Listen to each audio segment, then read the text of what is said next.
ಚುಟುಕು ಬ್ರಹ್ಮ ಎಂದೇ ಖ್ಯಾತಿ ಪಡೆದಿದ್ದಂತಹ ದಿವಂಗತ ದಿನಕರ್ ದೇಸಾಯಿ ಅವರ ಸ್ಮರಣಾರ್ಥ ಅವರ ಜನ್ಮದಿನದಂದು ಶುಕ್ರವಾರ ದಾಂಡೇಲಿಯ ಜನತಾ ವಿದ್ಯಾಲಯದಲ್ಲಿ ಸಂಸ್ಥಾಪಕರ ದಿನವನ್ನು ಆಚರಿಸಲಾಯಿತು. ಮುಖ್ಯ ಶಿಕ್ಷಕರಾದ ಕಿಶೋರ್ ಕಿಂದಳ್ಕರ್ ಅವರು ದಿನಕರ್ ದೇಸಾಯಿ ಅವರ ಪ್ರತಿಮೆಗೆ ಮಾಲಾರ್ಪಣೆ ಮಾಡಿ ಪೂಜೆ ಸಲ್ಲಿಸಿದರು.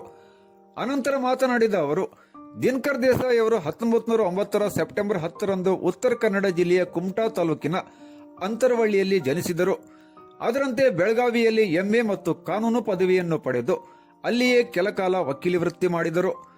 ಕಾರ್ಮಿಕ ಸಂಘಟನೆಯಲ್ಲಿಯೂ ದಿನಕರ್ ದೇಸಾಯಿ ಅವರು ವಿಶೇಷ ಪ್ರಭಾವ ಬೀರಿದ್ದರು. ಸರಳ ಜೀವನ ಮತ್ತು ನೇರ ನುಡಿ ಇವರ ವ್ಯಕ್ತಿತ್ವದ ವೈಶಿಷ್ಟ್ಯವಾಗಿತ್ತು. ಹಾಗೆಯೇ 4 ಸಾಲುಗಳ ಚುಟುಕುಗಳ ರಚನೆಯಲ್ಲೂ ಇವರದ್ದು ವಿಶೇಷ ಪರಿಶ್ರಮ ಮತ್ತು ಸಾಧನೆ. ಇವುಗಳಲ್ಲಿ ಮನುಷ್ಯ ಹಾಸ್ಯದ ವಿಡಂಬನೆ ಓದುಗರ ಮುಖದಲ್ಲಿ ಮಂದಹಾಸ ಮೂಡಿಸುವುದರಲ್ಲಿ ಯಶ ಸಾಧಿಸುತ್ತಿದ್ದವು.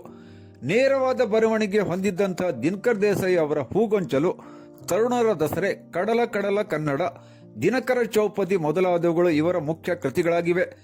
ಅದರಂತೆ ದಿನಕರ್ ದೇಸಾಯಿ ಅವರು ಮಕ್ಕಳ ಸಾಹಿತ್ಯ ರಚನೆಯಲ್ಲಿಯೂ ಜನಪ್ರಿಯತೆಯನ್ನು ಸಾಧಿಸಿದ್ದರು.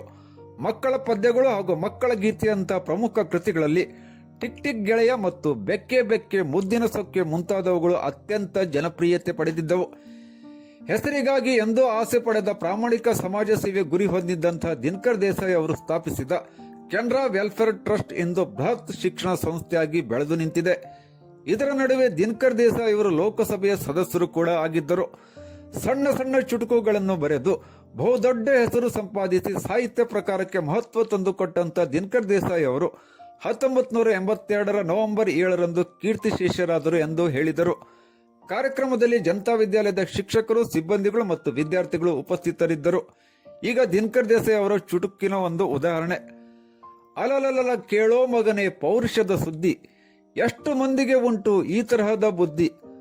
10 ವರ್ಷದ ಹಿಂದೆ ಇತ್ತು ಲಂಗೋಟಿ, ಈ ಹೊತ್ತು ನೋಡಿದರೆ ಬರೀ 10 ಕೋಟಿ.